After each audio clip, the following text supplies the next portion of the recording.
Aquí estamos en una tarde más, tratando de hacer este trabajito, entrevistando y conociendo las realidades que estamos atravesando en nuestro país, en nuestra provincia, en nuestra región, en nuestra ciudad. Y estamos con la visita de Matías Pereira,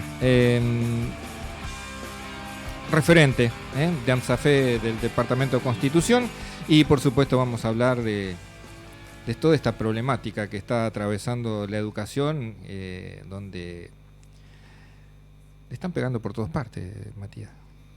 Sí, estamos en un momento muy complejo, que bueno, a nivel provincial, ¿no es cierto? Para empezar con algo, nosotros hoy tenemos vigente un presentismo, que bueno, que se hace llamar premio. Está, digamos, un rechazo por parte de la docencia santafesina a la última propuesta paritaria del gobierno provincial. Sin embargo, bueno, el gobierno, de todas maneras, siendo nosotros el sindicato mayoritario docente, decide, sin leer, o por lo menos sin interpretar la ley paritaria, de dar de todas formas el aumento por decreto. Estamos a la espera del proyecto de reforma jubilatoria, que nos tiene también muy preocupados, y también estamos con una gran problemática en nuestra obra social IAPOS, que no es solamente docentes, sino que de todos los estatales, que hay situaciones que no habían pasado, por lo menos por propios compañeros que tienen muchos años, ¿no es cierto?, en la docencia, por más de 20 años, que no encontraban nuestra obra social de la manera en la que está, ¿no es cierto? Con respecto a, siempre mencionábamos al sindicato, al gremio docente de la provincia de Santa Fe como un gremio muy democrático, y todo se avala en la consulta y en el voto, ¿no? Cada accionar del gremio. Estoy viendo que hay muchos compañeros y compañeras que están yendo a trabajar en los momentos de que se ha decidido un paro o no. ¿Cuál es qué es lo que dicen? ¿Pesa mucho lo económico? Sí, digamos, la realidad que tenemos hoy la docencia santafesina, que un docente con un cargo testigo está por debajo de la línea de la pobreza. Está en menos de 600.000 pesos. Hay que decir que una gran parte de la docencia es jefe de familia o jefa de familia, que en los años 90 podía decir que no era así, digamos, que o tenían un trabajo extra o dependían de su esposo o su esposa que tenía otro trabajo. Bueno, hoy no. Hoy la docencia santafesina en gran medida es sostén de familia, muchas veces como único sostén. Una gran parte de la docencia alquila, ¿cierto? Y entonces se han elevado estos costos, y con un salario que está por debajo de la línea de pobreza. Eso está llevando... Hubo números estos días sobre la canasta familiar y sobre la línea de pobreza. Dicen que una familia, como se decía antes, una familia tipo, se está hablando de un ingreso, para no ser pobre, de casi 1,5 millones de pesos. Claro. ¿Cómo resolvés eso? Claro, y además, digamos, con el agravante que este gobierno provincial, que yo digo, hay que recordar que este gobierno provincial vino con un proyecto educativo donde prometió mejora en la educación, en las condiciones de trabajo, en las jubilaciones. No hay que recordar mucho, pero hace menos de un año, 10 meses, el candidato a gobernador vino a Villa Constitución, organizó encuentros con docentes, con jubilados, hizo mesas de té para comentar cómo iba a mejorar la educación, y está haciendo todo lo contrario. No tiene nada que ver con lo que promulgó en su campaña, esto hay que decirlo. Está realizando un gran ajuste, y después utiliza palabras muy lindas pero que quieren decir todo lo contrario, ¿no? Vos me decías por qué hoy los docentes se cuestionan realizar un paro, y porque básicamente se está aplicando un presentismo, que le ponen en forma de premio, pero es un presentismo, que hoy un docente que no vaya a trabajar le descuentan de un salario de menos de 600.000 pesos, le descuenten 70.000 pesos. ¿Sabe el compañero o compañera docente que el presentismo es un ingreso económico que a la hora de jubilarte no suma? Sí, sí, y está consciente, y nosotros hablamos con los Y que compañeros. esa aceptación también afecta a los que están, a los jubilados y jubiladas de los docentes. Sí, sí, también hay que decir que ese presentismo no fue aceptado por la docencia. Digamos, fue impuesto por el gobierno, nosotros lo rechazamos en esta, no, en la anterior paritaria. Se votó en su mayoría que estaba rechazado, de todas maneras el gobierno lo pone, lo paga diferente, no con el salario docente, sino unos días de diferencia. Pero la realidad es que la docencia santafesina no está llegando a fin de mes, en su gran mayoría, y también está en una situación muy complicada, muy compleja, que lo vemos en el sindicato todos los días, docentes que básicamente piden asistencia de distinto tipo porque no se llega a fin de mes. Eso es una realidad, el compañero lo entiende y lo manifiesta de esa manera. Y estamos yendo a todas las escuelas, charlando con los compañeros, a decir que esta es una lucha colectiva, pero que también se entiende la situación personal de cada compañero y cada compañera. Y estamos en esa etapa. Mientras tanto, ¿no es cierto?, tenemos un avance del gobierno provincial que avanza en muchos sectores. Nosotros lo que decimos es que están atacando la docencia de muchos puntos de vista, no solamente con el premio o el presentismo. Si fuera solo ese punto, nosotros estaríamos en otro contexto. Pero la realidad es que a la par de eso, un docente que tiene que operarse hoy, le dicen que ya no le cubre mal anestesia y tiene que poner 500.000 pesos para poder operarse. Algo que no había pasado nunca en la historia. Medicamentos que son, digamos, necesarios, que tienen que ser aplicados en determinado tiempo, no lo está otorgando IAPO. Entonces, todos los días, el compañero y la compañera no solamente tienen que hacerse cargo de su bajo presupuesto, sino hacerse cargo de cuestiones de salud, y eso, ¿no es cierto?, afecta todos los días. Entonces creo que está en una etapa de entender mucho a los compañeros. Sabemos que la medida de fuerza hoy la semana pasada se realizó, se llevó adelante, donde una parte de la docencia la realizó, pero el resto de los docentes nos han acompañado de distintos puntos de vista. Y además, también hay que decir que muchos funcionarios de la provincia, el día de paro, fueron a recorrer las escuelas y encontraron escuelas vacías, ¿sí? Así que también hasta en ese sentido la provincia está presionando para que las escuelas, para que no se realice una medida de fuerza. Le comentamos a la gente que en lo que se basa el gobierno provincial es que, como en el gobierno nacional, es que no hay plata, ¿no? Y uno ve, uno trata de informarse, buscar datos, y se está viendo que se han creado aproximadamente 2.000 puestos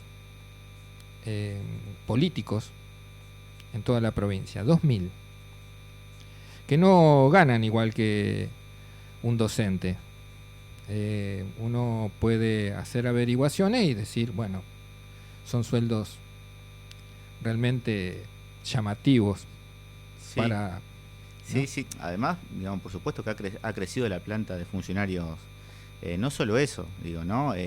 Hace unos días salió un decreto donde se financió a funcionarios provinciales, entre ellos el hermano del gobernador, que fueron a las Olimpiadas, por ejemplo. Y también nosotros decimos que la docencia santafesina y los empleados públicos en general, estamos alrededor de un 40% por debajo de lo que debería estar nuestro salario. Bueno, hace unos días salió la provincia a decir que tenía un superávit de 160 millones de pesos. Bueno, eso es lo que nos están sacando a nosotros. Es el recorte que están haciendo. Es la misma situación, porque es la misma movida política que hace la provincia con respecto a la nación. La nación se jacta, ayer dieron le salió un numerito medio mal, ¿no es cierto? Dieron el 4% de inflación del mes de julio. Ellos hablaban de 3.2, 3.3, no me acuerdo. Y diciendo, estamos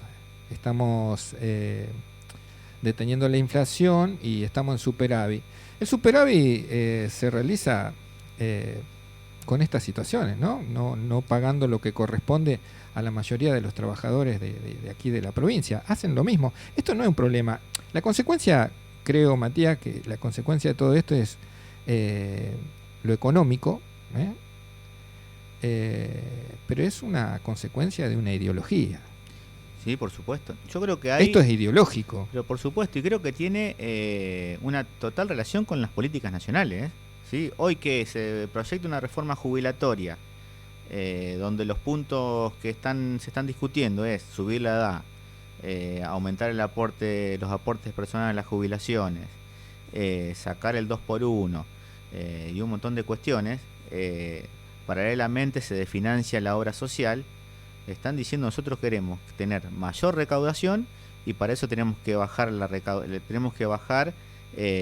salarios docentes o los salarios de los estatales, tenemos que bajar los recursos que le damos a las jubilaciones y tenemos que bajar los recursos que están asignados a la salud. Salud, jubilaciones y salario. Esos 3 ítems son los ítems principales que está aplicando a nivel nacional el ajuste para que le dé, ¿no es cierto?, el déficit. Y paralelamente tienen presupuestos exorbitantes, por ejemplo en publicidad. ¿Sí? Bueno, en eso parece que no escatiman en gastos, y que en todos los medios periodísticos de la provincia ponen muy buen dinero para en las redes. En las redes es terrible la cantidad de plata que uno sabe. A ver, por ejemplo, le hago un comentario a las personas que no entienden muy bien dónde se ve en las redes. En las redes, el gobierno de la provincia tiene una actividad realmente muy llamativa y todo eso lleva mucha plata, muchísima plata. Y es en todas las redes, su publicidad está. Sí, pocas veces visto. Tanta sí. Presencia de las políticas del gobierno provincial en las redes durante tanto tiempo, de manera prolongada, porque uno lo puede ver para las elecciones, que uno dice, bueno, hay época de elecciones. Bueno, este gobierno no recortes de periodistas guionados, sí, porque uno se dedica a esto, sabe que está guionado, ¿no? Y los recortes de la forma que se hacen. Y con mentiras. Sí. Bueno, y eso es otro. Mensajes, el gobierno ha decidido, ¿no es cierto?, caer en la bajeza de dar mensajes cortos, que no son ciertos, pero que quieren llegar a la ciudadanía y que avalen esas políticas. Sí, ese es el mensaje del gobierno. Por eso cuando dice Puyaro, bueno, se están gastando, por ejemplo, ¿no?, 12.000 horas en cuidar a suegros, ¿no? ¿Cierto? En esa cuestión, digamos, bueno, ¿de dónde saca ese número? ¿Y por qué estigmatiza así tanto al 78% de la docencia? Un manual viejito, muy viejo, claro, de los 90, la estigmatización del trabajador de la educación, del trabajador público, poniéndolo en contra con la ciudadanía, con mentiras, con muchas mentiras, que no trabajan, que no van nunca, y todo eso. Claro. Adentro, de entre los compañeros y las compañeras, ¿qué dicen de todo esto? No, los compañeros y las compañeras están muy preocupados. Nosotros estamos charlando, están convencidos que este no era el camino, ¿no es cierto?, de la provincia ni de la nación, pero nosotros queremos hacer hincapié en la provincia porque este no era el camino que se había marcado. Y este camino nos va a llevar al mismo resultado que nos llevó, o similar, ¿no es cierto?, que nos llevó en la década de los 90, ¿no?, con la gestión de Reutemann. ¿Sí? Salarios bajísimos que no aseguraron para nada esa reducción de salario, ese presentismo que obligaba a los docentes a estar en la escuela a pesar de estar enfermo o en condiciones terribles, generar una buena educación. Qué bueno saber la historia. Hace unos días estuvo visitándonos una nota muy interesante que hicimos con el profesor Carlos Galano, creador de la Carpa Blanca, claro, uno de los fundadores sí, de la Carpa Blanca, y decir a los jóvenes, ¿no? Decirle, esto no es nuevo. Y vos recordabas el gobierno de Reutemann, con una ideología muy de derecha, de la mano de Menem. Me voy a agarrar el izquierdo. Esto no termina bien. No solamente para los trabajadores de la educación, ni para los trabajadores de la salud, ni es para todo el país. Esto no termina bien. No, esto es así, digamos, y haciendo, ¿no es cierto?, un poco de historia, ¿no? Nosotros, los trabajadores, sobre todo de la educación, hemos conseguido grandes conquistas a partir del 2005, y sin embargo, y el que gobernaba en esa época era Obey, ¿no? 2003, 2005. Era Obey, que había sido uno de los gobernadores que en la época de los 90 había estado con el presentismo, y fue uno de los gobernadores que nos otorgó el 82% móvil. Entonces, eso se debió a que habían cambiado las políticas nacionales y la dirección nacional. Entonces acá los compañeros y las compañeras deben saber que las victorias o los avances y retrocesos que tengamos los derechos de los trabajadores también dependen de un contexto nacional y un contexto provincial y una dirección política, ¿sí? Porque entonces no podemos separar, ¿no es cierto?, que nuestro salario va a ser igual o mejor indistintamente quien gobierna. No, acá hay unas políticas nacionales y provinciales de ajuste a los trabajadores, de recesión, y eso tiene consecuencias directas en el salario docente y en las condiciones de trabajo. Matías, para cerrar, los educadores de la provincia de Santa Fe, se está hablando mucho de lo que están manifestando los educadores de las universidades, ¿no?, que van a un paro general para el mes de septiembre. ¿Ya lo están planteando dentro del gremio ustedes? Nosotros, desde que arrancó este conflicto, y lo decimos también en las asambleas, en todas las escuelas, que nosotros las conquistas no se hacen solos, se hacen con todos los trabajadores y con toda la comunidad educativa. Nosotros seguimos participando de las intersindicales y las multisectoriales, tratando de generar que las luchas sean colectivas, y por supuesto que estamos con las universidades. El día de ayer tuvimos una actividad, una jornada de lucha a nivel nacional, donde estaban los representantes de todos los sindicatos de universidades, y se está planteando una marcha federal para septiembre, que confluyan los sindicatos docentes y los sindicatos universitarios en una gran marcha a favor de la educación, porque hay que decir algo muy importante, que ayer la media sanción que tuvo en diputados sobre la esencialidad de la educación no es el problema que se tenga que asegurar, o no es el problema real, digamos, que se tenga que asegurar un cupo mínimo en las escuelas para que estén abiertas y para que no se hagan las medidas de fuerza. El problema real es que se está modificando la Ley de Educación Nacional, la 26.206, y no tiene más a la educación como un derecho, sino como un servicio. Ese es el problema, digamos, que la educación pasa de ser un derecho a un servicio, con todas las consecuencias que eso implica. Consecuencias porque se deja a merced de las corporaciones, de mercantilizar no solo la formación docente, sino también la educación de los estudiantes.